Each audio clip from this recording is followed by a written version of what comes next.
ኦሮሞን እንደ አገር አስበ ነው ላለው አዎ ኦሮሞ ሀገር ነበር በኃይል ነው ሀገር ማንነቱን ያጣው በገዳ ሲስተም የሚተዳደር በአፍሪካ ቀንድ ትልቅ ማህበረሰብ ነበር ስለዚህ ከኢትዮጵያ ወይንም ከአቢሲኒያ ከሚባለው የሰሜኑ ክፍል ጋር በጉርብትና ሲኖር ነበር በኃይል ግን በወረራ በተናገርኩት የታሪክ ወቅት አፍሪካን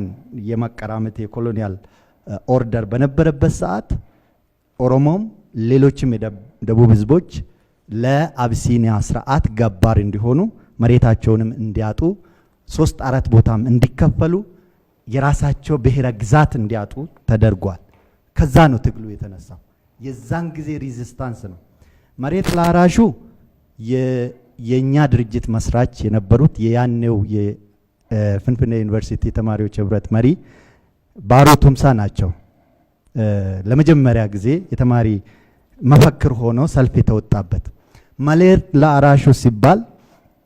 ያንዳንዱ ዜጋ በከተማ የሚኖር መሬት የለውም ለማለት አይደለም በዛን ዘመን የነበረው ስርዓት ግን አንድ ሰው ከዚህ ከፍንፍኔ አንስቶ እስከ ጂማ ድረስ ነስለሽ መስፍን ስለሽ የሚባሉ ይሄንን መሃል ያለውን በሙሉ አንድ ሁለት ዞን የሚሆነውን በሙሉ በአንድ ግለሰብ የተያዘበት ጪሰኛ ደግሞ በራሱ መሬት አርሶ ለፍቶ ለሚገብርለት ስርዓት 1/6 ከዛም በታች በአይነትም እየገበረ ሰርቶም አገልግሎም የሚያመጣለ ስለነበረ ገበሬው አራሹ የራሱ መሬት ነው የራሱ አራሹ የራሱን መሬት ባለቤት መሆን አለበት ነው እንጂ ሌሎች መሬት አይኖራቸው ለማለት አይደለም መሬት የሁሉም ዜጋ አዎ የሁሉም ዜጋ ነው ነገር ግን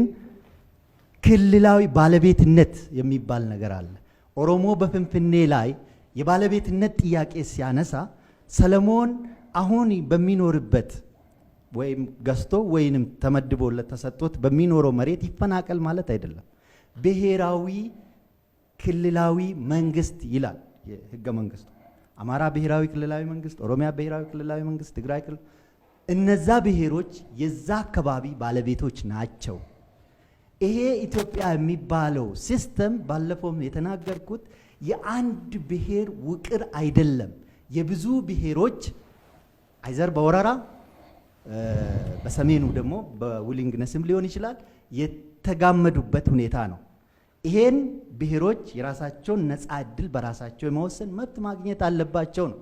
ይሄንን እስከ መጨረሻ የምንታገለው ነው ስለዚህ ጁሽ እስራኤል የሚባለው የነገድ ስም ነው